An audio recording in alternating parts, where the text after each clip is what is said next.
All right, everybody. Unhappy Wednesday to all of you out there. Coming to you live from the Back Porch Saloon here on Princeton Glendale Road in Westchester, Ohio. This is the Unhappy Gilmore Show, powered by Green Legion Radio and part of the Green Legion Radio family. We thank you, as always, for tuning in tonight from wherever you may be and whatever service you're using to tune in. So pull up a chair, turn up the volume in your car, or use the company dime if you're still at work, which we hope you're not, as we try to entertain you for the next hour-ish, put an end to day 3 of this week's hostage situation, and look forward to tomorrow, Friday Eve. So that's right, everyone. We are back here in our nest here at the Back Porch Saloon. Folks, this is where we're trying to get everybody in this area gathered up for every game day. We've got some flags, some pics, and other stuff hung up. I put here that I posted some pics, but I haven't posted them yet, so I'll post them after the show. We bring speakers every week so we can blast our fight song and basically try to annoy the piss out of everyone else around us. Works out well. Yeah, Philly fans do that good. Yes. Anyways, yo, Cincy, if you're listening, this is the place to watch our birds every week. Cold beers, great food, and the best fans in the area. Well, you can't see, but you see behind me, you can see some tables. We're actually out in the front area tonight because the dining area is very full. Sitting next to me is the general manager of the Back Porch Saloon, my brother from another, and my partner in crime here, Mr. Michael Solon, and always generous with his time, letting us do this from here. So got to be respectful of the restaurant and the business it's trying to run as well. But get your asses up here if you can hear my voice and help us run off all these Bengal fans every Sunday. Yeah, we have a dedicated section. We have our own big screen TV with volume, so we don't have to listen to anybody else's mess. And generally, even if there's only 5 or 6 of us, we're still the loudest fan base in the building, even if it's got full of Bengals fans. We're kind of wishy-washy. Yeah, just a little bit. I mean, obviously, last year, this year, they're all full of themselves, right? Now they're on a little bit of a winning streak. They'll be all back up here. I think that game is 4:25. It is this Sunday, which kind of sucks. We were really looking forward to the 1:00 game. It's the best here when we play at the same time. Yes, because then, like you said, even if there's only 5 or 6 of us here and 50 Bengal fans, they're all annoyed to shit with us because, well, we're just louder and more passionate. Well, they like to make their way back and see who's singing a fight song and who's yelling and screaming because, well, that doesn't happen in Bengal land very often. No, they play that I don't want to work song, right? Yeah, that just kind of sums it up. I don't want to work. That's why I can't fill a fucking labor force out here. me as well. Right. So along with that, before we get off and roll, I did want to read you something. I'm going to change the name, this guy's name, because I don't want to say his actual name on the show here. But we are taking applicants where I'm at, and one guy applied for a forklift position. So his name will be John Smith for these purposes. So at the top of his resume says John Smith, and then his email address is John Smith. And he starts off by saying, "Hi, my name is John Smith. I grew up working with my father and brother, who owned a shop.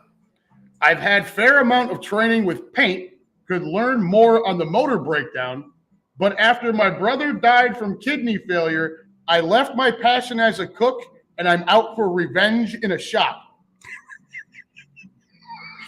This is word for word on this cat's resume. Nah, and I love that. I mean, at least he's honest, I guess. Revenge?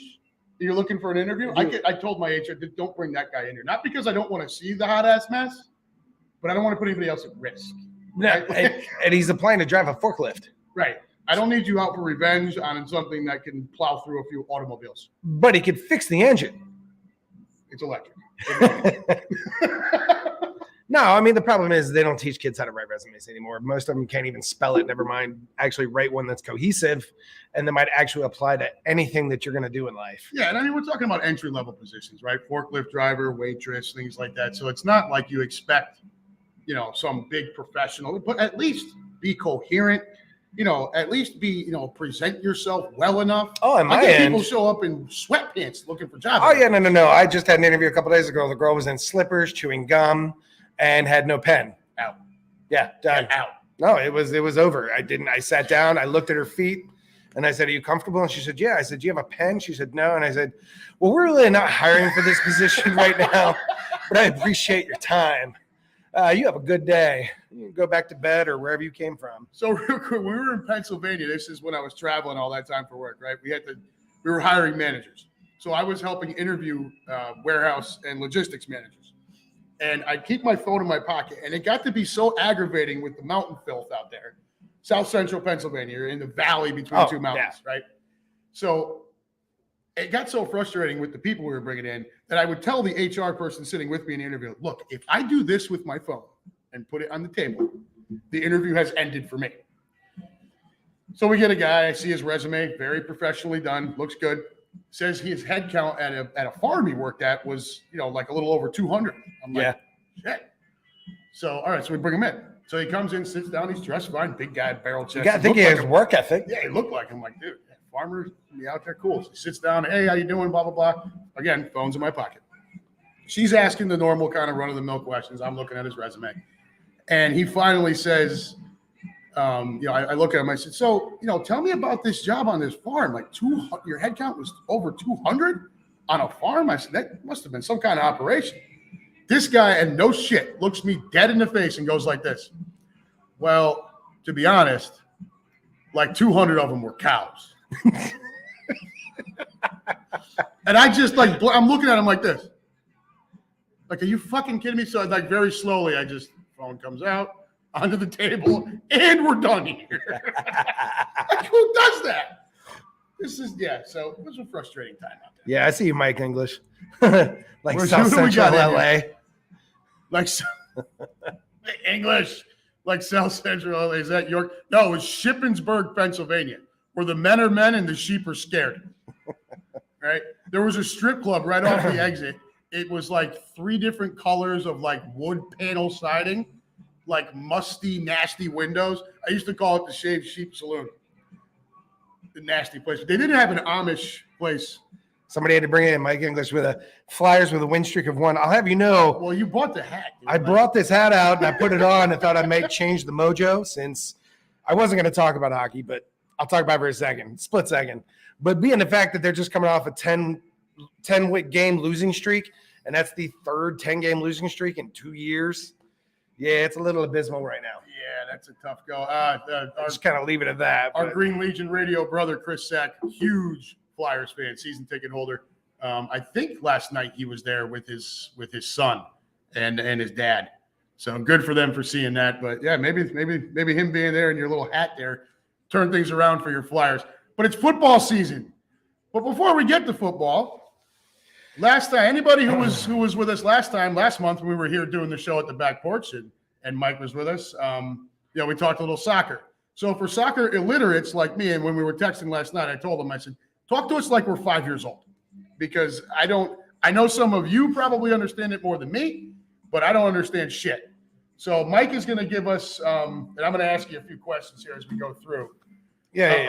But give us some insight, right? So we're through the kind of round robin. So you're through the round robin. Basically, I mean, it's 4 or 8 groups of 4, and they label them A through H, and they seed those out based on what you do in your local conference tournaments, being CONCACAF and the rest of them, UEFA. And that's how they kind of group all them in groups A through H. And then basically you go through a round robin, you play everybody once.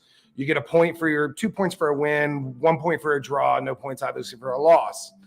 And then basically you're going to have 2 teams that come out of that group of 4, being the winner and the runner-up. Now we're getting through to the stage of 16, which is about to start. They're already kind of just starting those positions. That being said, so group A and B, when they go into that group of 16, the winner of A will play the loser of B, and the winner of B will play the loser of A. And then they'll move on. So hence, England and the U.S. both moved on. The U.S. being the loser, England being the winner. So England goes on to play Senegal. There you go. I was going to say. So he roots for England like we talked about last time. I was about to jump to shit because even I know the U.S. plays the Netherlands. Right, and the U.S. is playing the Netherlands. And even that being said, so, they go through the game of 16 and it's just normal. So it's a 90-minute period plus 2 15-minute OTs. And then if there's still no definable winner, then it goes to penalty kicks, which is one of the most exciting things ever to watch. I don't care. I love watching games finish in penalty kicks. It's just a good time. So penalty kicks, this is where the goalie just guesses which way the ball's going, right? He takes an educated guess, dives in that direction, and hopefully it's correct. And I'm assuming that's film study Yes. that you're seeing what tendencies and shit like Goalies they've already studied that day's lineup of who's going to be their shooters, and they already know their tendencies to shoot left, shoot right. They do the stutter step thing, the whole 9 yards. I mean, there's all, I don't know, head games to it, I guess, if you want. I got you. But really, it just comes down to the goalie guessing the right way. And a lot of times, I mean, I've seen the shooter just go dead center. Right. And thinking that the goalie's going to dive to one side or the other, and they just right down the pipe. They don't even mess with it. And a lot of times that works, actually. And then, you got your penalty kicks that go way over the crossbar and this and that. And that's just because those guys are douchebags. I mean, it's kind of like your kicker one job, dude. I mean, the goal's real big. It's not hard to hit. But so they're coming out of this. We know who the America's going to play. The U.S. is going to play, and that's going to be the Netherlands. Money's on the Netherlands. You don't have to be like nice. You can just be brutal if you want to. I don't think it's going to be a brutal game. I think the U.S. will hang in there with them. If the U.S. can play the Netherlands the way they played Iran for the first half, which that's even a stretch because it's Iran. But if they can play, they can keep up. I mean, they played England and they made it a draw, you know, and England in theory is the fifth best team in the entire World Cup draw. So they came out of England in a draw. That was brilliant. I mean, from all my diehard Uncle Sam fans, they all were just elated that they tied. Yeah. I'm like mad as hell. Right. Yeah, I couldn't believe that was a loss. Yeah, that was a loss. That was a big loss. Huge win. Right. Yeah, I got it. So, that being said, you got your top basically five in theory. Your top five in theory, in the World Cup right now are going to be Brazil, France, Spain, England in fourth, arguably fifth, and Argentina, which that kind of flits around. Argentina's, I think, really good. Brazil's Brazil. They're so deep. I mean, they've just got player after player after player. Neymar, Silva. I mean, you go down the list. France has got some great players also. I mean, it's just these are big name teams and all these guys that play on these teams play on big time, leagues and in UEFA and everything else. It comes down to a lot of money. It also comes down to the countries. I had this conversation with you a little bit earlier, the fact of why America doesn't necessarily stack up against the rest of the world. Well, that's because the rest of the world, football/soccer, is their only sport. I mean, they have others. I mean, but every kid in every part of the world can kick a ball. It's the cheapest, easiest thing to do. Growing up in England, at the end of my cul-de-sac, we had a wall with a goal built on it, and I would go out there by myself for hours and just kick the ball against the wall. Right. And see how I could bend it, turn it, this, that, the other. I mean, I didn't know American sports until I finally moved home to the U.S. I think some of it is a generational thing, though, too, isn't it? Right. So, in America, like we talked about before, so you have baseball, American football, basketball, hockey, all of this stuff. Whereas these other countries, they just have soccer, right? So America is starting to try to come around to it, but it still has competition for everywhere else in the world. It's a lineage, right? Like your great grandfather played soccer. Your grandfather, that's what you ate, slept, and shit. Right. Was soccer. That's it. Whereas here we've got our pick of you don't golf. If you right. Yeah. There's a million sports that you can go into in the US and you become prolific at. I mean, as a kid, you might play 3 or 4 sports. By the time, you get to middle school, you've chopped it down to like maybe 2 or 3. Then you get to high school, you're maybe 2. Yep. And then you go to whichever one in college, if you're good enough to go to 1. Yeah. Unless you're Bo Jackson. Whereas, for the rest of the world, that's all these kids do is play soccer. Maybe baseball in Japan, maybe now basketball is kind of picking up a bit. But I mean, it's predominantly, the U.S. is still trying to break into that next level. And in the World Cup, I think we're still a long way off before, the U.S. is going to see a World Cup win. So we talked a little bit about youth with the U.S. team as well. Yes. They're very young. They are young. So a chance to gel in some tournaments that happen in between your World Cup years. Yes. And then maybe in 4 years from now, we're looking at a more solid team, somebody that can make some noise. 100%. But 8 years from now might be a stretch just based on age. Well, 8 years in theory, and what, every other country does, like every other sport, they have farm systems. And these kids are being raised and brought up. I mean, basically, when World Cup happens, players come from all over the world to play for their nationality, their country. Right. So the rest of soccer stops. I mean, even in, you'll watch some Man U games or this game or that game where, let's just say, Portugal is playing in one of their country's tournaments to build up to getting into the World Cup. Well, you'll see players that leave their regular team to go home to play for Portugal, to play for Brazil, to play, whatever, to get their team through to hopefully play in the World Cup. I mean, it's one of the most prestigious tournaments in the world. For sure. Yeah, see, and that's something that always kind of bothered me a little bit. And I saw Luis Dominguez is in here. It's the one sport that Americans have yet to dominate. Hopefully we're narrowing the gap. I think that's kind of what we talked about a couple of minutes ago with the youth on the team, the chance to gel, and then maybe in 4 years you're looking at a stronger run. But during the football offseason when Quimby does his show, Lou and I were both on with him on Right on Cue. And there was a conversation about the Olympics and basketball and hockey. And my point was that it pisses me off that these guys will come here and make all of this just millions and millions and millions of dollars, billions sometimes. And then when it's not, when it's country versus country, well, I'm not, I'm going to go play for France or whatever. Right. I have a little bit of a problem with that. Like, go fucking make that money somewhere else then, dude. Well, yeah, but you got to understand too. I mean, every team understands that and understands those expectations. Yeah, I get it. He's a World Baseball Classic, so I went the same way too. Sure. Yep. Well, I mean, how do we not win the Olympics every year in baseball? Well, how do we not absolutely just own that? Because the Dominican Republic is the best fucking team on the planet, dude. Well, it's a factory. That's all they do. Like all these other countries you're talking about with soccer, that's all they do in the Dominican Republic, dude. They got milk carts on their hands. They're playing with rocks, playing with sticks, doing all that, broomsticks, fucking cardboard handles, whatever they get their freaking hands on. I get that, but I mean, it would be like assembling the dream team in basketball. Yep. How does a dream team not happen in baseball?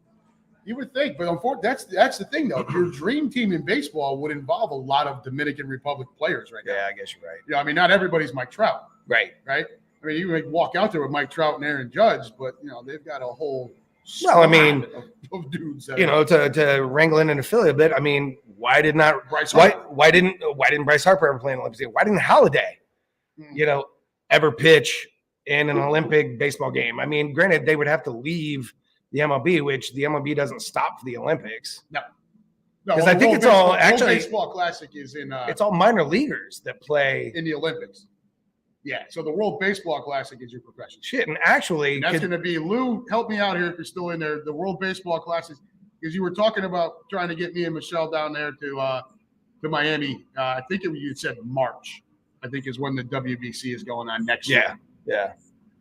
But Lou Mancini, Lou Mancini's got a question here. So U.S. men not really being competitive, getting better. Why have the U.S. women been so successful? Limited options? Because on the other side of that, the women's side of soccer is actually fledgling. There's not the support system. There's not the farm teams. I mean, there is now. Every country's kind of following suit, but actually women's soccer in the U.S. is actually quite far ahead compared to a lot of other countries. So instead of like a Brazil setting the bar for soccer, men's soccer, the U.S. is kind of setting the They got there earlier, I think. Women's soccer. Right. Okay. So hopefully that answers your question. Yeah, so here's Lou. Yes. Lou Dominguez. Yes, early March, Miami is hosting all 3 rounds. I mean, you got to kind of consider on the soccer side of it too, as far as the rest of the world, there might be some countries out there where women aren't allowed to play. That's kind of where my thought went. I mean, I don't really want to get into that, but no, but it's not something we can shy. It's not something we need to shy away from. We don't have that trouble here in this country, right? Women can do what they want to do. So they just can't get paid as much. Right. Sam, I know you're listening. Sorry. All right. So what do you think so if we had to look at you, so you pretty much answered everything I had. Just what do you think the chances actually are in the United States? I know you're not thinking they got much of a chance against the Netherlands, but I mean, I would say it's 70-30. 70-30 to get past the Netherlands? No, it's 70% that Netherlands win, 30% chance that the Americans do. I think Netherlands have to lose that game in order for the Americans to win. Okay. And I say that just because, I mean, just on a lot of facets, goalkeeping, a lot of other things, they're just a better team. They're more talented. Yes. Yeah. And like we talk about every week on here with the Eagles, we're the more talented team. you expect to win the fucking game, right? Right. That's just the way it goes. But then again, I mean, it only takes one well-placed header or something to completely change that game, and all of a sudden America wins. I mean, in soccer especially, it can really change in the blink of an eye. Yeah, that's where I think it's a lot like hockey. I mean, one corner kick and game's over. Right. Yeah, 1-0 could decide the whole thing. One bad slide tackle in the right area of the field, you got a penalty kick and you win. So look at this. Lou Dominguez brings up something here. Lou, incredibly, the U.S. men actually made the Final Four in the inaugural World Cup in 1930. Oh, that was a good year. Right. You got a bourbon in there from that year? So I keep forgetting to do that too. So along with the great food, the atmosphere and everything here at the Back Porch, Mike has also put together one of the best bourbon lists you can find in this area. So I'm kind of a bourbon nerd. Yeah, he's kind of a bourbon snob. He's actually got his bourbon Cheers. right here. I'm not much of a bourbon guy. He'll call me a candy ass for it. We move on. But he does have a pretty extensive. He's got a nice set of flights you can come in and have. So if you do stop up and you're a bourbon guy, take part in that as well. I do have just shy of 150 bottles. What's your most expensive shot? That would be my Michter's 20 year. It is $100 an ounce and a quarter. $100 for an ounce and a quarter. But I do have one of only 4 bottles in the state of Ohio. And there you have it, right? So there's a reason why it costs that much for an ounce and a quarter. I can tell you what. I'm not gonna lie to you. It's sex in the glass. I would bet it better be. It really is. If you ever find me walking in here and ordering that, you either take my temperature, ask me if I hit the lotto, or if I'm dying of some sort of fucking disease. Oh, I thought the last one was I was looking to see where your divorce papers were signed. Well, or there's that. Trying to spend it all before she takes out of nothing. So, did you have anything else you wanted to add about soccer? Or you? No, I mean that's I wanted to kick it to potpourri for that. Yeah. If you wanted to keep going there, that's pretty much it. I mean, that pretty much sums it up. I mean, I would love the U.S. to go deeper. That's what she said. I would love to see that happen. It just the realistic side of it is not good. Not as talented. Right. They're not as talented, and just the outcome of who they were going to face right off the get-go, was going to be not good. Even when I saw the groupings, I was just like, the A and B grouping, I was just like, no matter even if they get out of the group, they're still going to have to face one of these guys, and they're both just really good teams. So if they were to beat the Netherlands, what happens then? Then more than likely they go to play England again. And that's going to be an angry England team after that draw, I would imagine, right? Yeah, I mean, we did just draw with them, and, they're not happy about it. But, hey, you drew with them. So I think if that scenario were to happen, they beat the Netherlands, we beat Senegal, England beats Senegal, and we go on, I think England's more worried about it, and America's playing on house money and knows that they've already drawn with them. So that becomes actually a really, really good game, which then – I'll watch with my best friend Billy, and he'll continue to throw tea bags at me the entire time. Because that's what he likes to do. And he does. No kidding. Last time we played, no. Awesome. Yeah, I sit there and he throws tea bags at me and he tells me it's fucking limey. Yes. Excellent. Green Legion Radio, family programming here, folks. Awesome. All right. We're going to move up. Before we get going here. So Lou Mancini says he got his driver's license in 1930. Come on, brother. You're not that old. David Califoot, do you think Russia will ever play in this again, or are we just cutting them out completely? Man, I would have to say once. Yeah. There's going to have to be a changing of the guard in Russia before that. Yeah, before Russia gets back into, I would say, any major world competition, I would have to think that Putin would have to be out of office. He would have to be out of there. I would have to. All right. There's your soccer 101 for those of you that are like me and soccer illiterate. So before we get to the NFL, and by the way, sitting on the other side of the camera over here is the third member of our triumvirate every weekend with the Eagles, John. our friend Big John right over here on the other side. He just hopped in and grabbed a beer. We're going to hop over to college football for a few before we move on to the NFL. So bear with us here. But there's a lot of interesting shit that can happen this weekend. Oh, when you look at the conference championships. When my team's not in it, and I root for Penn State, you and me both English, When my team's on it, which is pretty much every fucking year, Right. I root for chaos.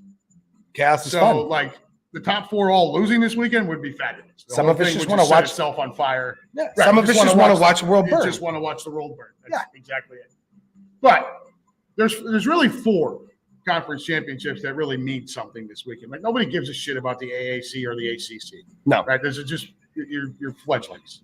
Well, I mean, it's like saying that you even know who plays in the Mountain West. Right. You're lying. Yeah. So, I mean, it's the SEC championship, it's the Big Ten, it's the Big 12, and it's the Pac. Right? And John on the other side over here is going to hate me for this, but he's a massive Ohio State Buckeyes fan. And, John, I'm going to tell you now, you have to root for Michigan this weekend, in case you haven't figured that out already. We're going to get into why in just a minute here.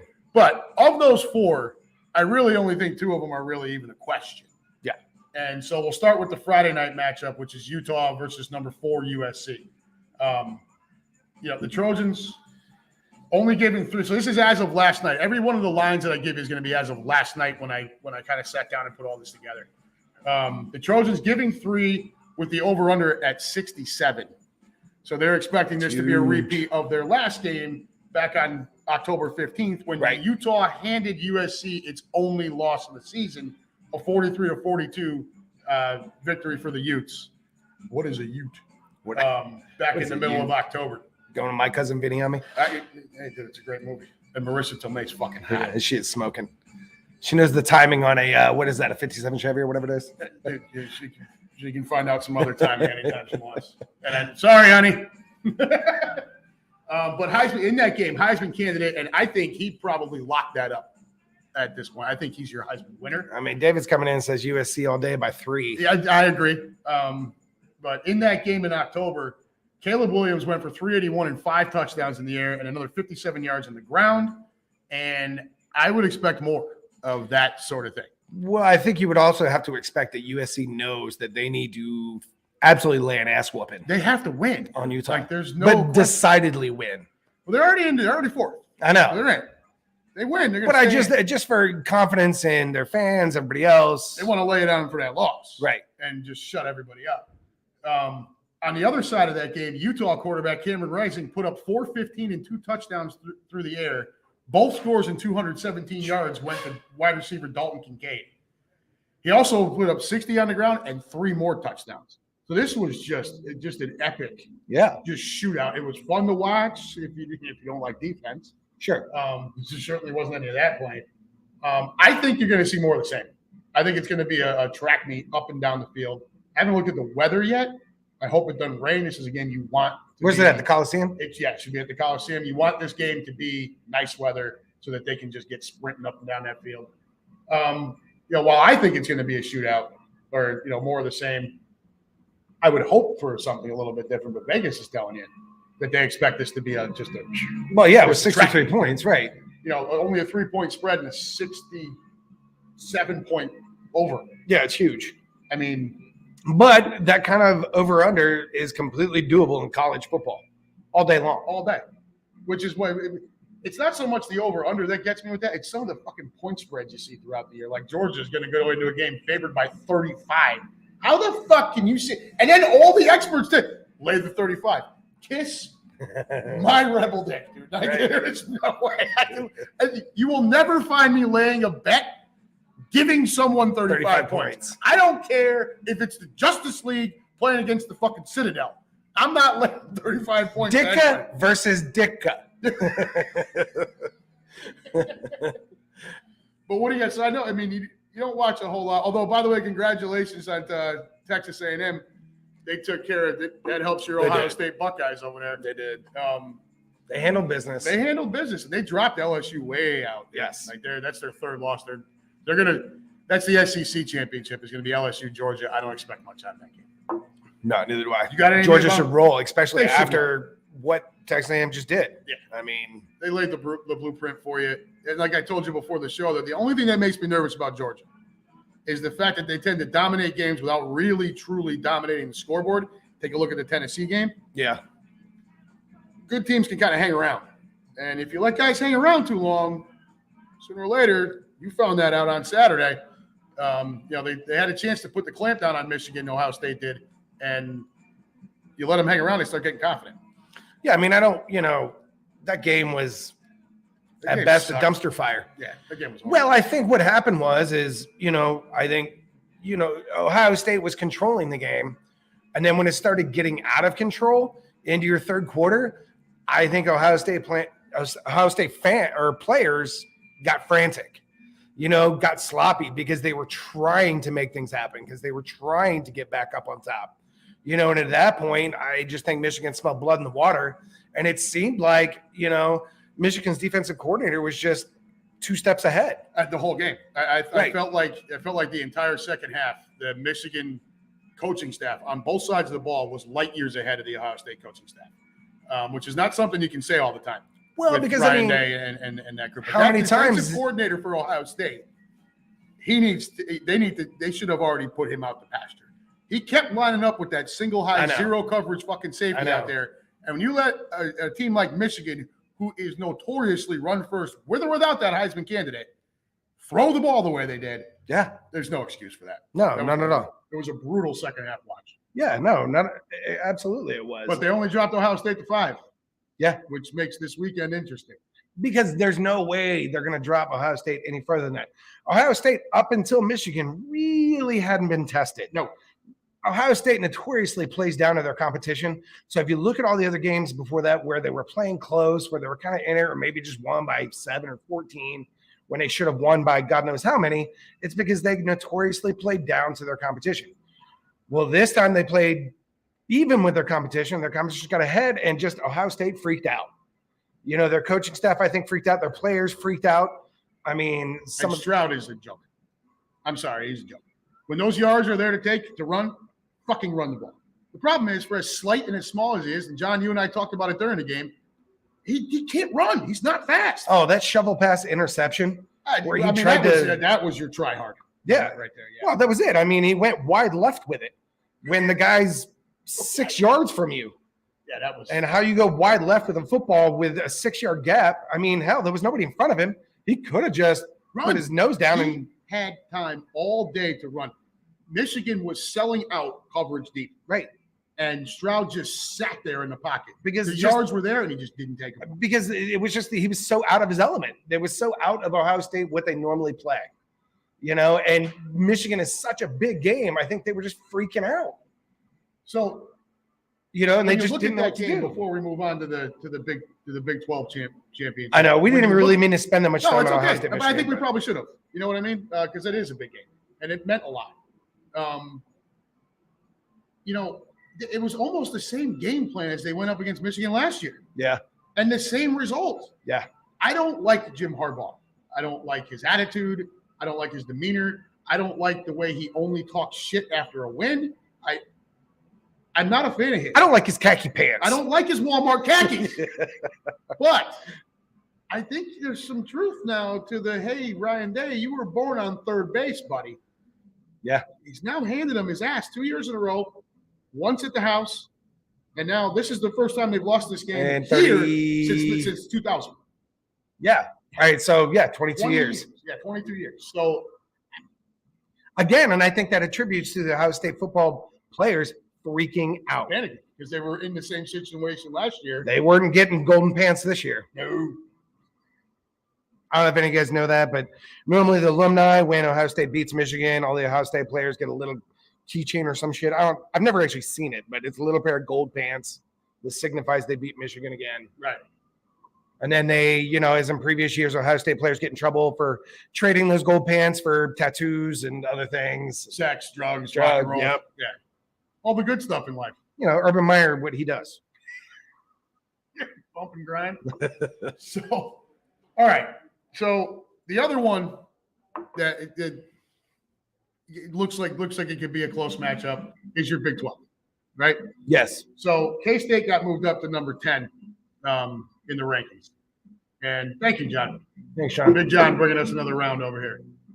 So they got moved up to number 10. I know I have 12 on the sheet, but that was free before I saw it. TCU is your third-ranked team in the country. Yes. TCU's been getting no love all year long. No. And for me, when I see a team that's been playing that well and beating that many ranked opponents, getting no love from anyone, it makes me want to root for them even more. They were up against the number one defense in the Big 12 last week and hung 62 points on. Yes. 2 of those defensive touchdowns. So take 14 off, 48 points on that top-ranked Big 12 defense. Top-ranked Big 12 defense is another kind of tallest midget thing, so it's not. Smartest guy on the short bus. Right, yeah. But you still hung 62 on them. Right. It was a blowout. And yet here we are coming back in, another one where Vegas is expecting a shootout. TCU, as of last night, only favored by 2.5, but the over is 62. So again, expecting a shootout. Another week where TCU is not getting the respect they should. Even Clemson in that shit ACC is giving 7.5. Wow. And Clemson stinks. They do. How, I've kind of jumped on the horn on the Frogs bandwagon here a bit because I think they've been disrespected. I'm jumping on TCU bandwagon, but I mean, a lot of what TCU is doing as far as just winning, just finding ways to win. I mean, last second field goals, name it the other. I'm sorry, that's what the Birds do. I'm not gonna lie. I mean, we're 10-1 for a reason. It has not been a pretty road. No. I mean, it's been some serious heart attack games, and we don't get the respect we deserve. Do we deserve it? No, I don't care. Until we win the Super Bowl, we don't deserve shit. Go out there every week and win it, and I think TCU's the same way. Yeah. At least their players should be. I haven't watched much as far as their player attitude and everything else, but TCU should have purple shirts that say "suck it." I mean, every week, just come out, screw the writers. Be the underdog. You almost want to be the underdog. I'm sorry. You do. I don't want to be the top dog. Right now, the Eagles are the top dog. 10-1. And everybody's chomping at our balls. But there's still that contingent out there that don't think we should. And we'll get back into the Birds here in a minute. I've got a lot to say. Yeah, I'm sure. But going to TCU, love and respect that team. Love what they're doing. Go out and win it. That's all you can do. So TCU and K-State played on the 22nd of October. TCU wins that game 38-28. I don't know how anybody sees it any differently. I still think this is a double-digit victory for the Horned Frogs. Right. I do. And I'm not taking anything away from K-State, but and Lou says right. Less pressure. It is. It is less pressure. But I mean, I don't know. I think college is different. You've got all the pressure. Every week, every team. Because you got to make that Final Four. Yep. And no slip-ups can happen. Is it next year or a couple of years? They're going to change it to 12. 12, right? Thank God. Yeah, is that 2024? I think it's 24. And so you're top. The only way you can get a bye is if you're a conference winner. Right. Which I think is beautiful because it gives you something to play for. Notre Dame could go undefeated and still only be ranked as high as 5. No, Notre Dame has to find a conference. That's what it's going to do. The inevitability of it is they're going to have to pick their conference. And that means that Notre Dame basketball is going to have to get out of the Big East. They're not in the Big East. Where are they at? SEC. Oh, shit, sorry. I thought they were. That's probably where they end up going. Although Notre Dame's most natural rivals they're kind of in the Big Ten, except for USC. Well, USC is going to join the Big Ten. No, Notre Dame makes more sense. Oh, Notre Dame's totally going to have to go to the Big Ten or the SEC, which SEC makes no sense. No. But they're going to have to go to a power conference. They're not going to go into, I don't know, where the hell are you going to go? I mean, the Big 12, but even the Big 12's not that good anymore. We have a fan, Eleanor Hickey. You are a joke. Thanks, darling. Appreciate you tuning in. Love the clicks. She's probably a Notre Dame fan. Oh. Well, speak up if you are. What do you got to say about Notre Dame? I know. Try to defend that.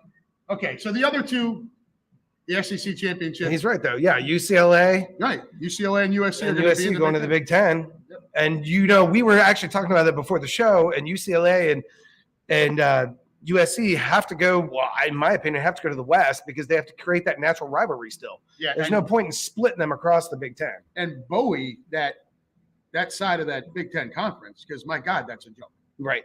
I mean, so we're going to get to that here in just a second. Yeah. Right. So the other two games being the SEC championship and the Big Ten championship. I don't really think there's much to be concerned about for Michigan or Georgia in these two games. I just don't. No, they should both roll. They but should roll. And the fact is, a championship game, that means that both those teams are actually going to be focused on winning that game because it is a championship. It means something. It's not like that last game of the year where you've already gotten your, you've already wrapped up, your playoff seed and all that stuff. You haven't. It's still your championship game, and all those kids still want to win it. So, no, I think they play those games hard, and I think both those teams win. I don't expect any surprises here.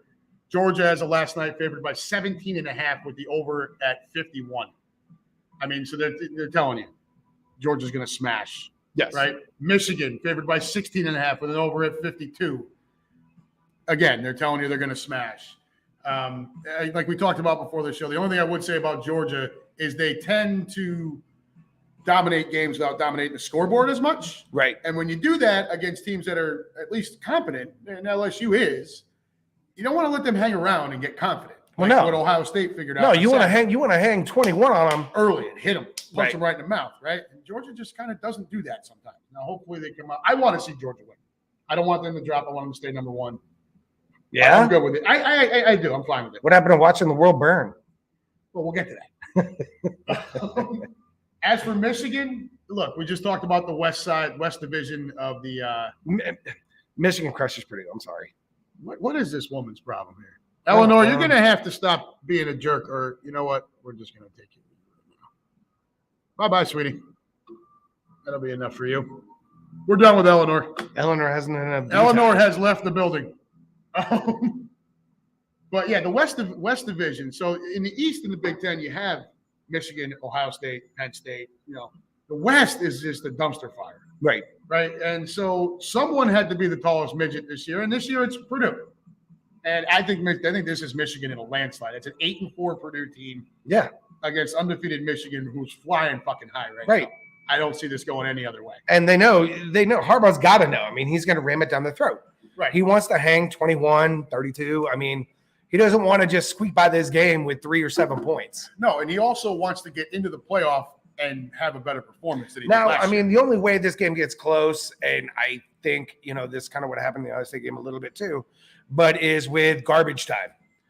At some point when you're going into the fourth quarter and you got that big of a lead, you got to pull your starters. Absolutely. You've got to now look at the future, and out of that game, you already know you're going to win. And does Purdue somehow slip in some bullshit points at that juncture? Yeah, maybe. So what your concern would be is if you laid the points. Right. If you're a gambling man, yeah. That's when you start to worry about it. And all of a sudden that over under and the points start to get a little nervous. Right. Because now you're looking at Michigan's third string and Purdue still got their starters in. Right. And then Purdue team trying to one last. And Michigan, you're going to pull your starters just to make sure. College kids are hot-headed.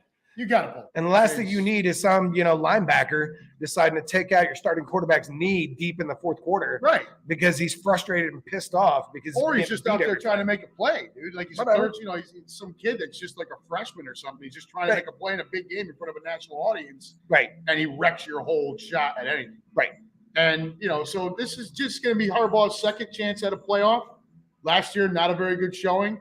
Yep. So I think more so now than ever, he's going to be itching to pull his starters out as quick as he possibly can. Yes. To be fresh for that playoff. Yes. For sure. And I get it, guys. There's a lot of time in between the conference championships and the actual bowl games. But a serious injury is a serious injury. There's not that much time where you're going to come back from something serious. It is. Hi, Russ. Hello, bitches. What's up, Russ? English. I think we're talking about Eleanor there, right? Yeah, the Dallas fan. The Dallas fan. Somebody click on her Facebook profile. Let me know. She's got an old lady name. Eleanor. Right. Your parents hated you at birth anyway. So last quick thing on we got some folks walking in here. Last quick thing on the on college football is the kind of the coaching stuff that we've seen happen the last couple of days. So Matt Rule, who got bounced out of Carolina because they stunk, right? He still had $34 million coming to him. Could have sat on his ass. God love that sweet guy. Right? Could have just sat on his ass collecting like $800,000 a month for the next 3 or 4 years, whatever the hell it was. But instead, he decides to take a job at Nebraska. Now, he's got to keep back in the game. But that's a mentality thing. 74 million reasons why he took that job. Right. Okay, over 8 years. That also. Through next season, it's 5.5 a season, and then it increases incrementally from there up to a max of 12.5 in the last year of the contract. Right. But I'm with you. I think it's, I appreciate the ethic, the love for the game, and the fact that he wants to coach. They don't know what else to do. They don't. Sitting on their ass. These guys can't sit on their ass. I mean, how many head coaches do we know that their personal lives are just an absolute dumpster fire? Look at Andy Reid's kids. Yes. I mean, look no further than the What's the name of the Colts? Oh, yeah. No, I don't want to say his name, and I don't want to talk about what happened there. But No, we're going to leave that one. yeah, I mean, we should probably leave Andy Reid's family alone, too. I mean, Jesus. But credit to the work ethic and the love for his craft. However, like if you wanted to get back in coaching, there was a couple of easier paths you could have taken. Like you didn't jump into the Big Ten here at Nebraska. Yeah. You're walking in already behind, not only in current talent, but in recruiting clout, behind Ohio State, Michigan, Penn State, Wisconsin, Iowa, Michigan State right away. And in 2024, USC and UCLA are going to join that conference as well. Well, and I mean, I think that's part of the reason you go into that conference is because you think you can make a splash. You can bring back Husker Nation to what they used to be. I mean, it used to be a bunch of corn-fed big boys. Oh, yeah, with Tom Osborne. And their defense wrecks shit. Yeah, I mean, it's been a long time, though. Well, yeah. All those corn-fed boys are going to the SEC. Right. Yeah. So, I mean, the addition of UCLA and USC should give the Big Ten a wider range of recruiting. I just don't know that helps Nebraska all that much. Well, I mean, but also, no, I mean, I think the whole, and I'm sure you've touched on it in the past, the whole player portal thing changes everything in the game. I don't care. It used to be, how are you going to recruit kids to the lovely cornfields of Nebraska versus, Alabama, Florida, I mean, Miami. Georgia, Miami, wherever you want to go. Ohio State for what they are, Notre Dame for their tradition, even though they make you go to class. That's bullshit. Can't just think basket weaving up there. Right. They actually make kids have grades, supposedly. Right. Or they make kids buy grades. Right. Whatever. But I thought that was he's got them screwed on pretty tight. Yeah. That's a tall task. But now, I mean, going to Nebraska, how do you not just go through that player portal and just poach kids? Yeah, but kids that are like A- level that can make a difference for 3 years. Again, you got to lure them to Nebraska. Right. They can go anywhere whenever they want. Right. You got to lure them to Nebraska. Because Nebraska still gets national play time. It does get national. And it'll get more because the Big Ten just signed that monster fucking TV contract. Right. Who's not watching USC Nebraska?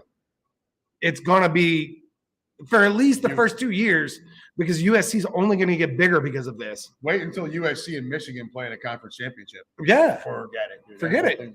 USC, Ohio State. Yep. Get out of here. Yeah, that whole thing. Are you kidding me? Those tickets are going for stupid money. It's the only thing I would think if they don't have UCLA and USC in the same side of the conference is to set it up for those two to play in a conference. No, you can't do that, though. But I think you're right. You can't. It has to be a regular season game. You can't hope for the once every couple of year cash in. You want to cash in on that every season. Every season. That has to be their natural rival, and that has to be the next Ohio State-Michigan game coming out of that conference. Agreed. I totally agree.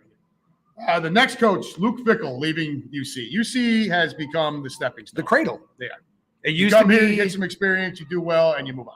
For some of you guys that may not know, do know, I know a lot of you guys are way more knowledgeable than me in sports. I just like to ramble. But, for a long time, Miami University of Ohio was the cradle of coaches. And if you look up cradle of coaches, Miami University, Ohio, you'll see the lineage of coaches that have come out of there. And it's actually kind of astounding. It's actually mind-boggling, the amount of excellent coaches that have come out of that school, believe it or not. But UC's kind of become that. They've started picking. They've gotten good teams together. They're pulling in great players. Two guys that we know and love. Well, one of them we love, his brother we kind of love because it's his brother, the Kelsey brothers. Yep. UC grads. Both of them. Right here. Yep. A lot of great players. Look at Sauce Gardner. Yeah. And he's been incredible with the Jets. Yeah. A huge reason why they've had the success they've had on defense. Yeah. The kid hadn't given up a touchdown. And it was like Pop Warner or something like that. No, I swear to God. Until this year as a pro. Andy Reid had a hard arm for UC. Yeah, he did. But Brent Selleck. Brent Selleck. One, yep. We were actually going to remember when we were going to go mow his parents' lawn. We talked about what we could do for Brent Selleck. Right. And I was just like, well, let's just go mow his parents' lawn at 7 a.m. in Eagles jerseys and just kind of wave we love your son. Brent Selleck. Hey. his family owned a bar here. They've since sold it, you said, right? Yeah. But they owned the bar. We went down there for a game years ago. Just hoping for a bigger Eagle crowd, and it just It wasn't didn't there. really happen. That was actually the game I think that Nick Foles threw for 7 touchdowns. Yes. Yeah. It was that game. Big Nick. But Fickle, right? 7 years, 50 plus million, including a minimum of 7.5 for the life of the contract to go coach at Wisconsin. Yeah. There's another guy going Big Ten. You know why these guys are going to Big Ten? Because Big Ten's about to be the shit. Well, because Big Ten's got that money deal now, and the funnel of cash to each team is going to be so much more. I didn't even think about that. You're right. Than what these other schools. The only one that's going to be able to compete with them is the SEC. Right. You're going to end up with 2 massive conferences. Is what's Right. going to happen. Everyone else is just going to get swallowed up, or the Big 12 and the Pac are going to have to, fuck each other. And Well, I mean, the Pac-10 is just going to go away after USC and UCLA leave them. yeah, I don't What know, are they left Washington, with? Oregon State. And how long is it before Oregon finds a They're gonna way? bounce. They've got a big following with their fancy fucking uniforms and everything. They're Right. gonna bounce. So what was I saying? No real surprise that Fickle is leaving for greener pastures. Even with UC about to join the Big 12, there's still way more money funneling into the Big 10, and it's a much more prestigious job. UC is now the stepping stone for coaches. For the folks here, I do hope that changes once you enter the Big 12. Big 12. I do, Sure. because UC fans pretty good people, man, and it's fun. They're fun to watch. They're fun to root for. No, I mean, Every time they lose these coaches, man, I went to UC. I graduated from UC. No, I get it. and that kind of ties into my last one here, which is the elephant in the room of college coaches, Deion Sanders. Huge deal at Jackson State, right? This is an FCS school, so he's not Division I. He's not, that school's not eligible for all the shit we've been talking about. Right. But they're undefeated. He's recruiting 3 and 4 star recruits to this fucking piddly goddamn college. Yeah. And so, he wanted to cash in on that for a bigger job. And I think we all know that he had his eyes set on Auburn. And that just wasn't going to happen. All right. Deion's going to have to figure out that, even primetime don't get what primetime wants. Yeah, Deion isn't going to there. But I think if he were to come to UC and give it 2-3 years, he gets his big time job. If he can do what he can do. So he's got an offer from Colorado. Right. He's made that public. He's also, I didn't know he didn't offer from Colorado. He's got an offer. I don't know how much. That's not terrible, though. It's not terrible. It's a step up. But it's Colorado, dude. They're not. Every now and then they feel flirt like, around with being in the conversation. I do feel like UC is the best move for him. Yeah. Now I think he wants to be in the South still. Yeah. You get all that recruiting. Well, sure you do. Yes. It just is. But take into account that UC is about to join the Big 12. That's going to open up Texas and keep Florida as a hotbed for him. And he's Deion Sanders. He is. If your kid is a corner or a safety or really fucking anybody, and Deion Sanders walks into your living room and pitches to have your kid, it's You're good. A little hard to turn that down. Yeah, 100%. Right? Throw in some NIL money. I don't know what UC has in that regard. I don't know what they'll end up, what kind of pool they'll get for that, going to the Big 12 and cashing in on some bigger change there. But Deion's presence alone at a school like UC is a huge deal. It is huge. And I think it makes sense for him. I don't like the way he's handling shit right now. It feels like he's put out the Colorado noise just to, get other teams to try to talk to him. And it's typical Deion douchebaggery. I will say there, as UC's already come out today and said that they're, now interviewing around the country. I'm sure Deion gets an interview, but it all depends on how he handles that interview. Right. You can't walk in and be like, I'm bigger than the school. If he walks in gold chained out, UC's, AD and everybody else is immediately going to look at him and be like, yeah, we don't need this kind of publicity here at UC. Right. That's not who we are. Deion's going to bring pub no matter what. Right. But it has to be the right kind. You don't want it to be that. And UC's not a school that wants or needs that. No. They don't ever expect to be a true powerhouse. When they moved to the Big 12, I think they're expecting to take that next step. Sure, now go Texas and fucking Oklahoma are going to leave. But see, and that was what was most disappointing to me is when I heard they were going, I was like, yeah, sweet. We're finally getting to a big conference. It's going to look good. Oh, Texas and Oklahoma are leaving. Shit. Okay. Well, Texas Tech's going to be there. K-State's going to be there. Kansas is going to be there. Oak State's going to be there. Texas and Oklahoma are leaving. Oh, yeah. okay. Those are. I mean, that's the part. That's the Broadway and Park Place of the Big 12. Yeah, that hurts. That's what it is, right? That, I mean, and the only reason that they're now just going is Texas A&M beat them to the punch. Oh yeah. Texas A&M was like, sit. Well, A&M knew they had to get out from under it, Right, and go somewhere where and then now in that fucking conference with right. all those merry band of Well, and I mean, honestly, A&M's first year in there, they were making noise. They beat Alabama. I agree. So that's. I mean, I just want to touch on some coaches there. Yeah. Fickell leaving, I think, opens the door for a guy like Deion Sanders. I think does. Deion, if he's offered the job, should seriously consider it because I think it's a good job. I think it is a good job. I think they're in a position where they've already got a pretty good base here. The last couple of years with Fickell, they've been good. No, it's got a core. They're be in a good bowl this year. They were in the playoff last year.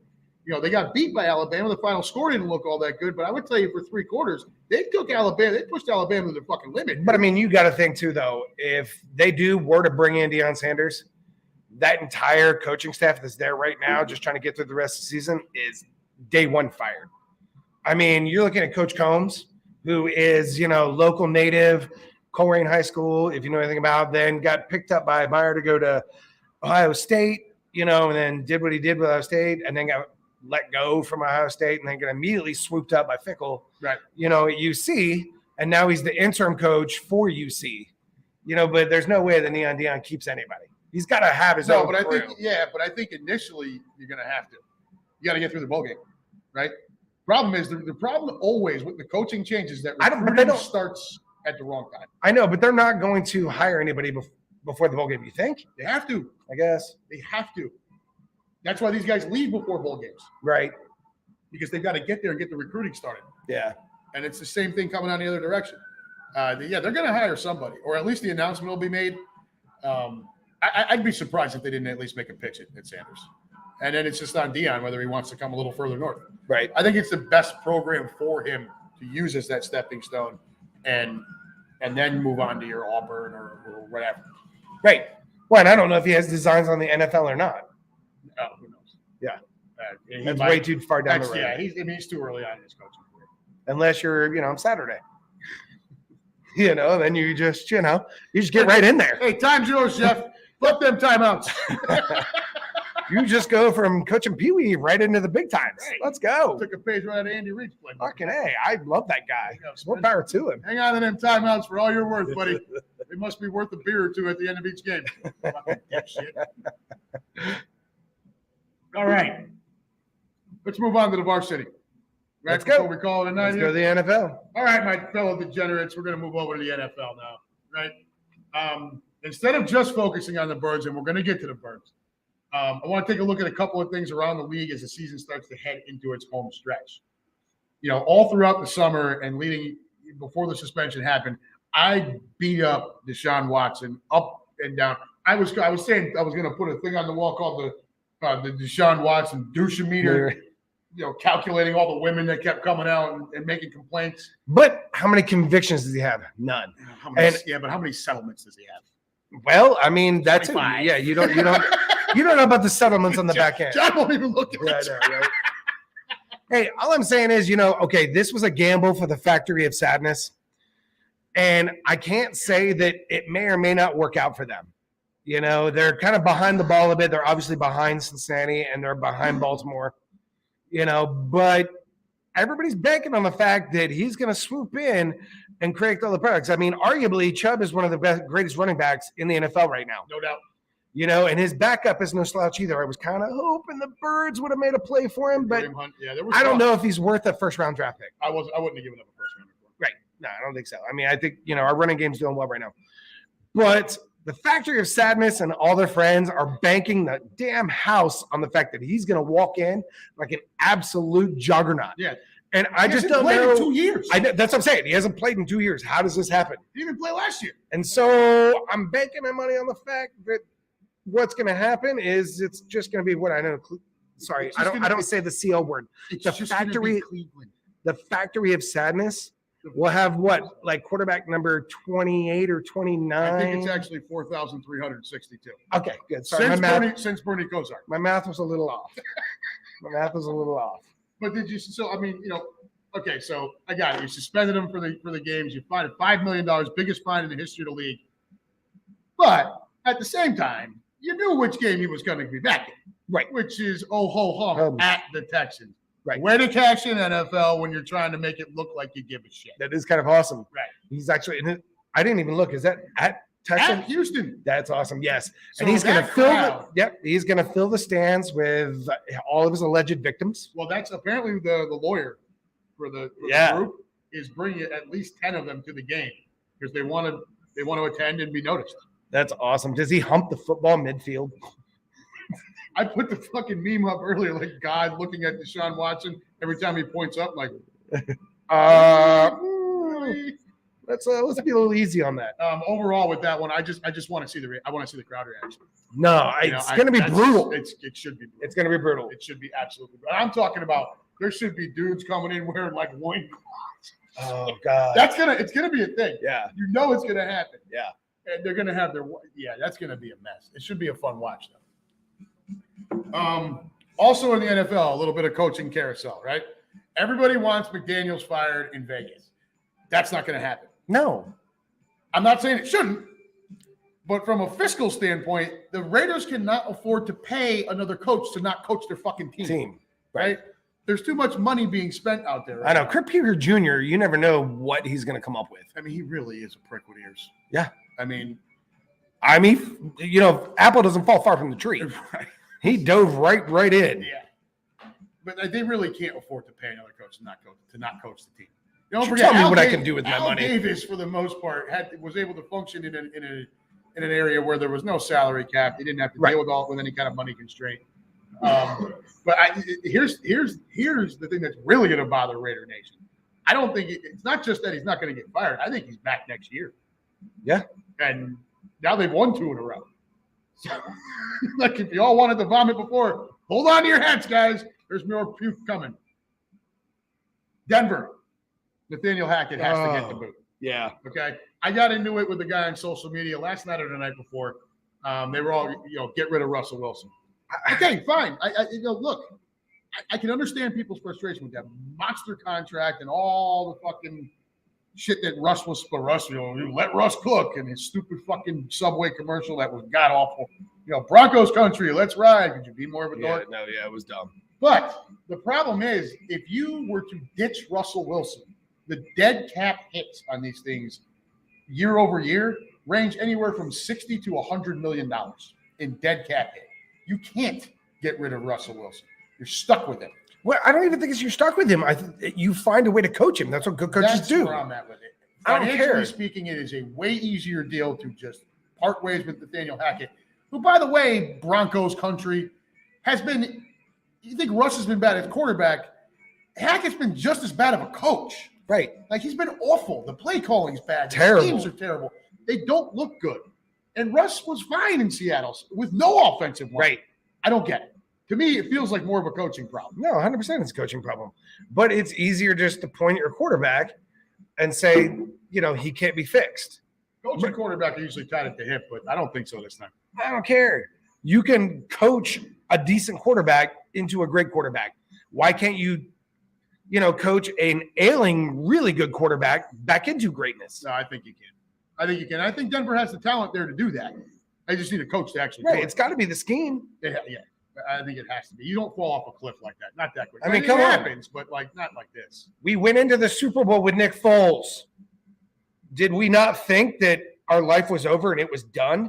And what did Frank Reich do? Not after the Minnesota game. Well, no. But, he literally rewrote a playbook to fit his quarterback. Yep. How is Denver not doing this? Yeah, I agree. Because their coach won't do it. Right. To me, Hackett's got to go. The other one, and this guy is going to cost his job because of his quarterback. His quarterback likes to play too many video games. His quarterback also can't reach the fucking Crispix. Cliff Kingsbury is out. I'm sorry, but that ship is set. That's my opinion. At the end of this year, he is going to be gone. He can't get his high-priced quarterback to play consistent football. And to me, it looks like he may have actually lost the locker room along with it. Kyler, he may play too much video games and still can't reach the fucking Crispix, but the high-priced quarterback is usually going to keep his job ahead of the head coach. Oh, no, Kyler Murray is keeping his job. Yeah. No doubt about it. I mean, they've built an offense around him. Right. And you've got key players that are now back in the game. I mean, Brown's healthy again. What's his name's off of suspension. Yeah. Yep. And, that offense, I think every week is going to continue to get better. Did the loss of Zach Ertz help them? I don't know. Zach Ertz is on the end of his career anyway. So, I think maybe a young tight end coming into that situation ends up being okay. But no, 100%. That's a coach that's going to lose his job. He is. You're not getting rid of – there's no way you're getting rid of Kyler Murray. No, because who? And they're Trace also McSorley? well. I mean, even I love Trace draft pick wise, but let's be honest, he ain't an NFL quarterback. Well, draft pick wise, they're not even in the position to even make that play. Yeah. And who's coming out of college this year anyway? I don't know. I mean, their quarterback crop is better couple. this year than it was last year. That's for sure. But and the Cards may turn their offensive around. They may, they may close the season better. But they're 4-8 right now. While mathematically still alive, one more loss, and it's guaranteed. I would tell you they're probably out now. But one more loss and it's over. You can't go to 9 losses and expect to get in. Not when the entire NFC East would right now be in the fucking playoffs. Right. And that's after a 2021 campaign that saw them start 7-0, but close the season 4-6 before getting absolutely thumped by the eventual Super Bowl winning Rams. And they got thumped in that game. Well, I mean, okay, let's talk about that. Yes, they did. And the Rams rolled in, and they thumped them and they beat the Bengals. They win the Super Bowl. What happened? I mean, it's probably another entire show conversation. It is. Of what happened to the Rams. Yeah, we could probably do an hour just on that. Yeah. Apparently, Stafford's a racist. He only throws to white wide receivers, which if you drafted Cooper Kupp, you're fine with it until he got hurt. But the run game's been a mess, and now they have no draft picks. That thing's going to come unraveled real quick in LA, dude. Hey, they got keep your eye out for when the Green Legion starts advertising trips for next year. We are guaranteed at the Rams next year. That's starting to look better and better, like a win in LA. I don't care what time of the year it is. I'm going to fucking LA. So yeah, that's that was kind of my coaching bit there. Two guys that are probably going to lose their job. One that should probably isn't. Yeah. You look over at the current playoff picture, like I said a minute ago. As crazy as it sounds, as horrible as they've been calling us the NFC least for 3 years now? Ever. If the season ended right now, the entire NFC East division would be in the playoffs. Makes Birds as the number 1 overall seed with Dallas, New York, and Washington all as wild cards. Keep in mind, Dallas, New York, and Washington right now have good enough records to be tied for or leading the other 3 divisions in the NFC.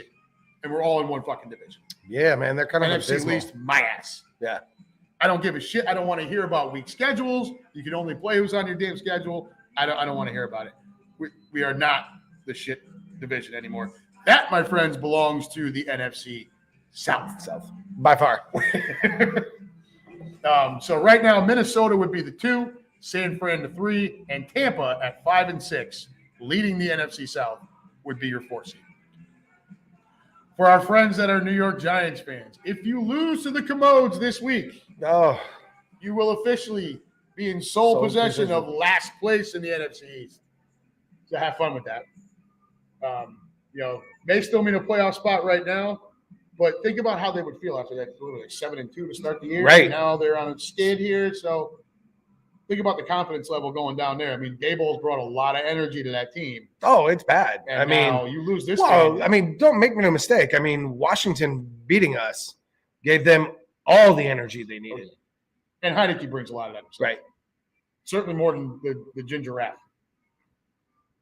Not an easy stretch for the Giants either, right? They're against the Commodes, against us, at the Commodes, at the Vikings, home for the Colts, and then at us. That's how they close the year, the Giants.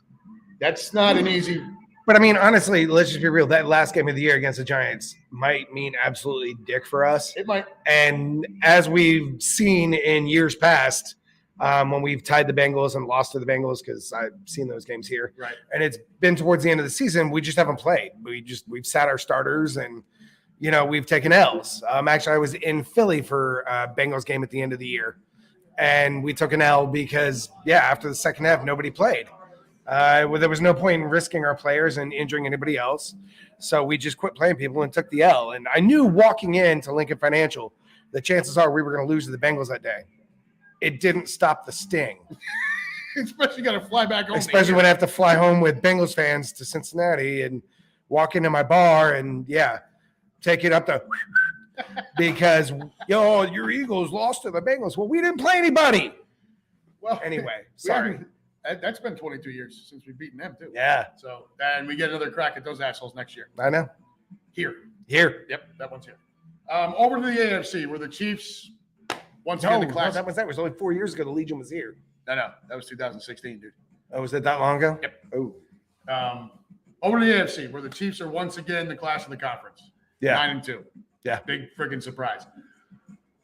I was hoping this would be the year that Buffalo kind of went past that, Buffalo's kind of but faltering. they're wildly inconsistent, right? They're playing. You can't trust them.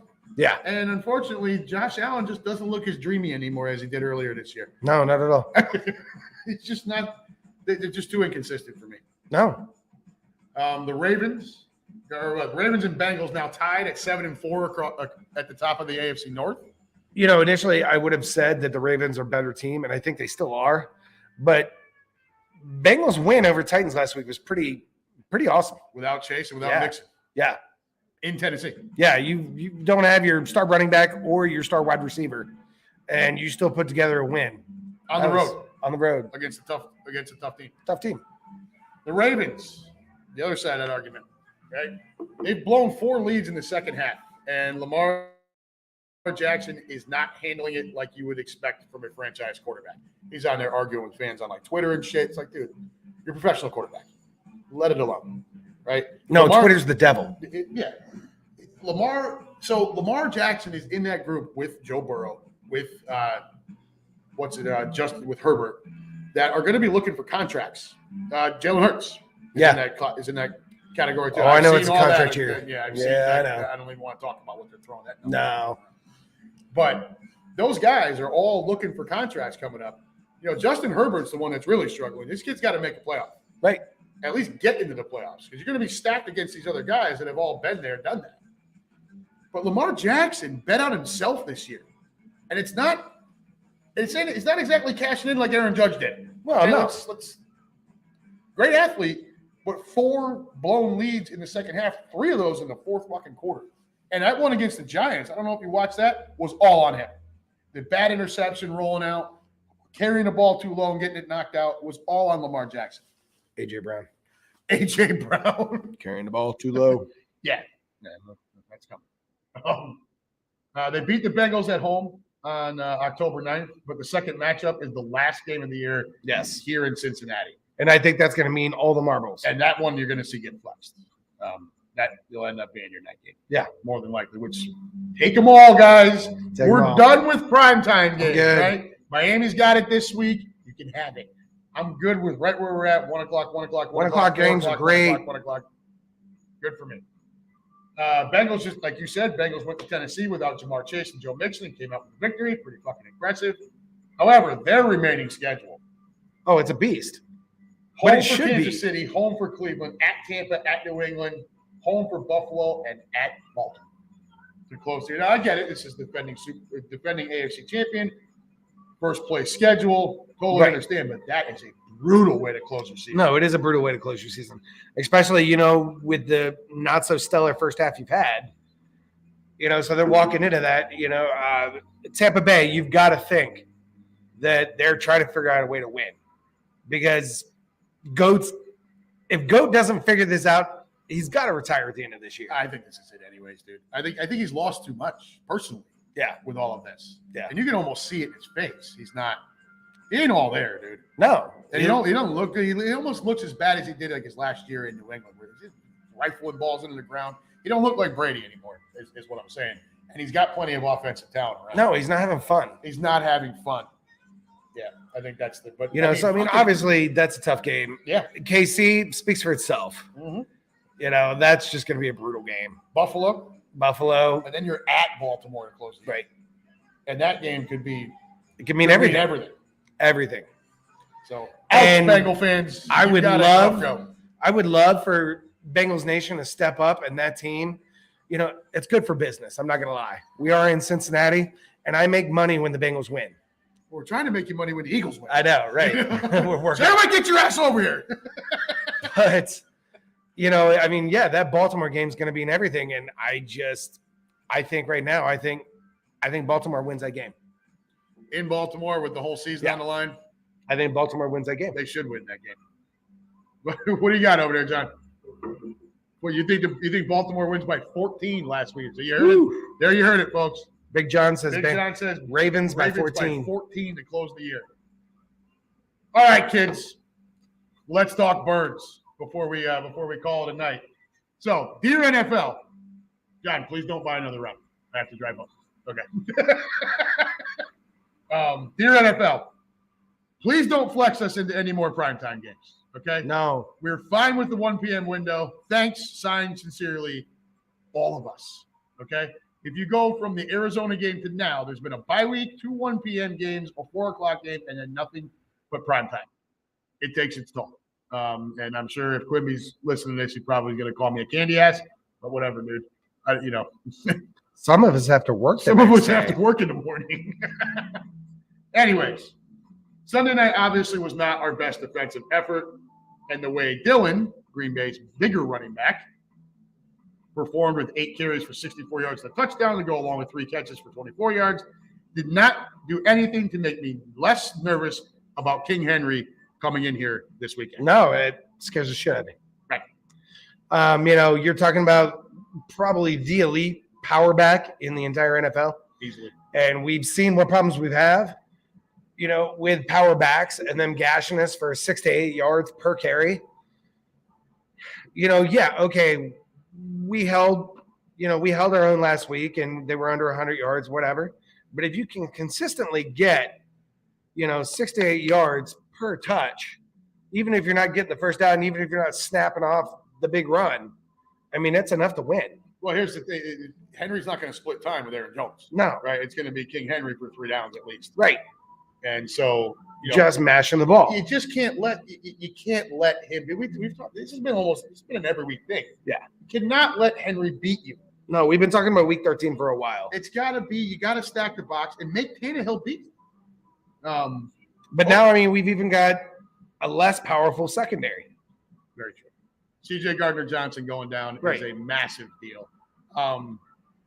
There's a lot of talk about Malcolm Jenkins now. I just saw that. Malcolm Jenkins coming back. Hey, I'm all right with it. I liked him. Hey, we brought back Sue and Joseph, so, right. Whatever. Overall, we held Green Bay to 106 on the ground, so that's 102.5 average over the last 2 games compared to 144 per game over the previous 5. Obviously, the additions of Sue and Joseph and the good rotation we're getting at the defensive tackle position have made a big difference. No, it's huge. It's monster. That was a great call. I was so happy to see Howie do something because clearly the Redskins had set the blueprint of how to beat us going out. Yep. We had to change that. And Howie saw it. You saw it. He saw it. We all saw it. And, God love Howie. He did his best to fix it. Yep. Oh, and I told you, like what Quimby said on the pregame show in Indianapolis, if you had any questions whether or not the Eagles were going for it, those were answered with those 2 defensive tackles. Yep. So, I mean, I almost expect Howie to go get a safety at this point. And Blankenship, don't get me wrong, great in the spot. Sure. He had the big interception. He was making good tackles all over the place. But he's back up for a reason, right? We're going to get, even if it just means depth and more rotation, we're going to need to adjust that. The pass defense, while we did pick off Rodgers twice, still gave up 3 touchdowns in this department, and now you lose the guy with the, leading the we gave up a touchdown to Love. Yeah, I know. That was bad. That was Blankenship that took the bad angle on that. Toast. Gannon not coming after him enough and nothing creative to try and beat a good offensive line. Still pisses me off, and yet I'm still not surprised every week. Right. This is an ongoing where he just doesn't – I just don't feel like he brings enough pressure. We talked about it last week. Overall, the defense has been great this year, so it's hard to be too judgmental. But as we also talked about, it's looking more likely that this defense is performing so well due to talent much more than the coaching, right? Than the scheme, right? They're They're just playing good football. No, they're playing great football. You know. I hate to say it, but I mean, it's a lot like TCU. Wins aren't pretty, but wins are wins. Wins are wins. You know, and are we getting respect around the league?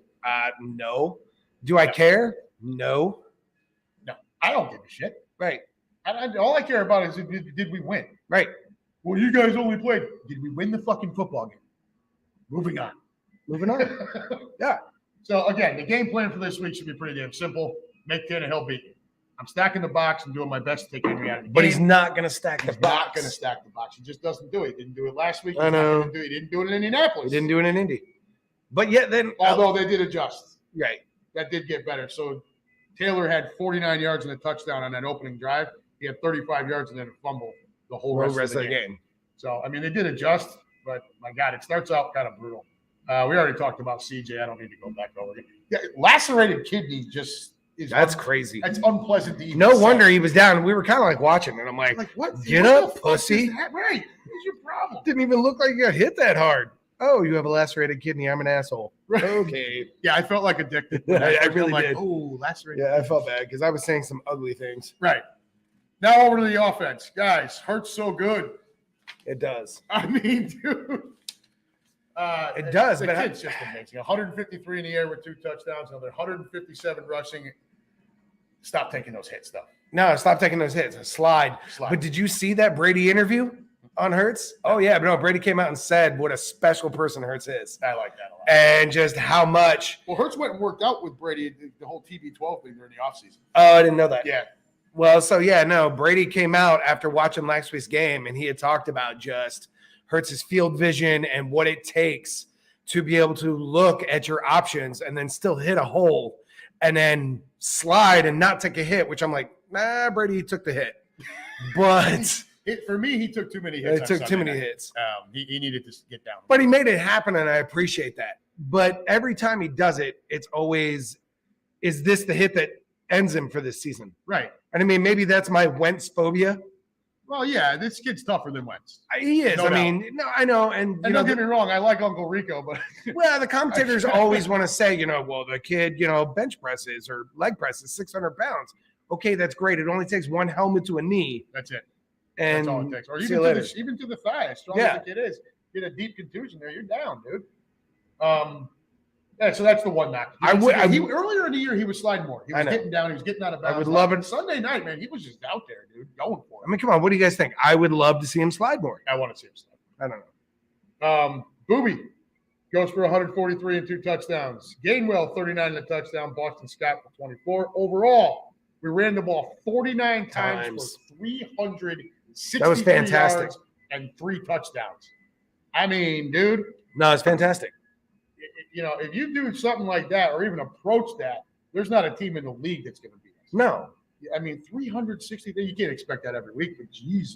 Dude. Right. You want to talk about putting it on somebody. Well, and I mean, I would like to see Hurts be able to stay under like 80 yards rushing. Yeah, I don't need him getting 157 every game. Yeah. Right? That's probably not good. A.J. Brown, while he did grab one of the 2 touchdowns through the air, he fumbled again, 3rd week in a row where he's coughed it up.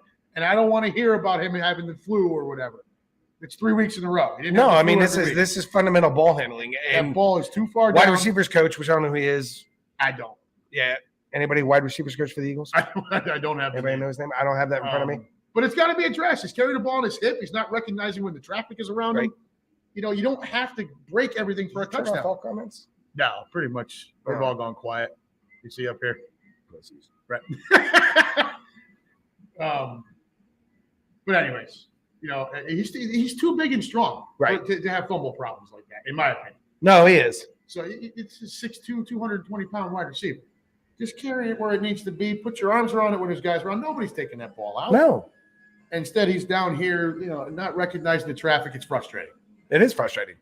And, yeah, he should be able to just power through it, but it's all about ball handling, and that comes down to the wide receivers coach.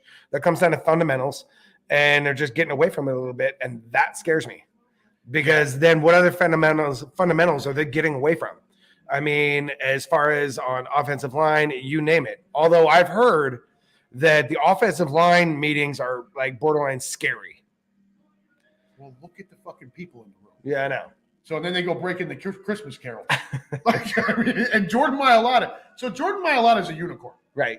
That's now how I'm defined. He's 6'8", 365 pounds. And he's got the voice of an angel. He's a unicorn. It's just awesome. Odd, dude. Yeah. Somebody that big shouldn't sound like that. No. You expect him to be like 5 foot. No. He's just out there singing. Fun stuff. But 7 turnovers the last 3 games. Now, granted, only 1 on Sunday night, but it's still 7 over the last 3, where it was only 3 in the first 8 games. So to something your point has about changed. The fundamentals where they're getting a little sloppy, you got to tighten that back up. And I think you're right. That's the coaching, right? And maybe it's just the position coaches, but it's still coaching. Well, it's still coaching. But I mean, I was also, like I mentioned to you last week, in the third quarter when we got our first penalty of the game. Right. We didn't get our first penalty until the third quarter. That's awesome. You know, there's a lot to be said for that. Again, it goes to the fundamentals. The fundamentals are obviously working in some places, not others. It but just feels sloppy. The coaches have to have been addressed. Sirianni had to have lost his mind, you know, in a coaches meeting of how does A.J. Brown keep doing that? How are you not fixing that? Right. What are you doing to fix this kid's problem? Right. What are you doing to help? Well, let me rephrase. What are you doing to help this kid fix his problem? If he doesn't have a football in his hands at all times, and it's our only job to smack it out. Right. Hold on to that ball, Petey. That's it. That's it. The program.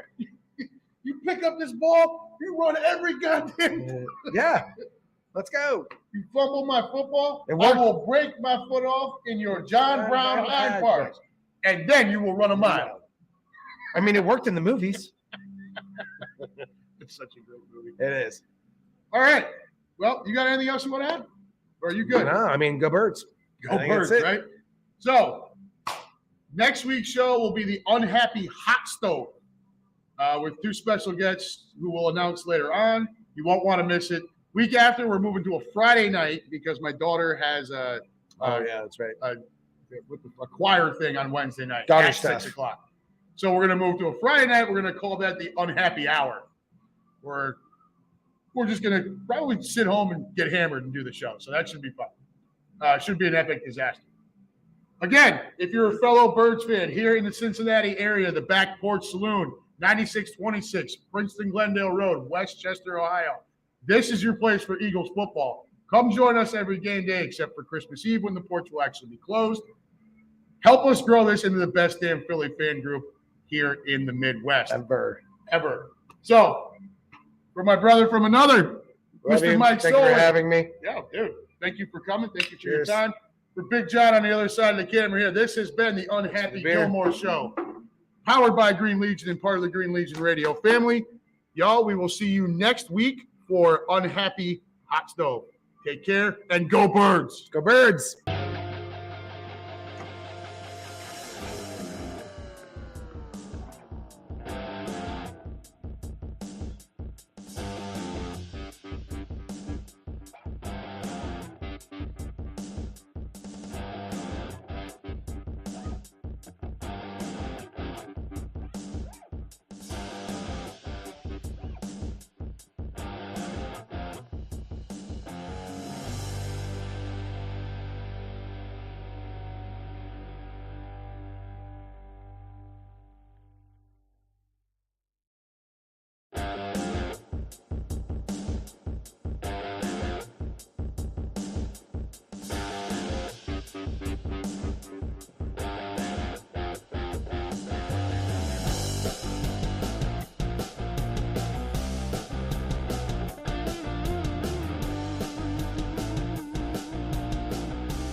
need. Go Birds, guys. We'll talk to you later.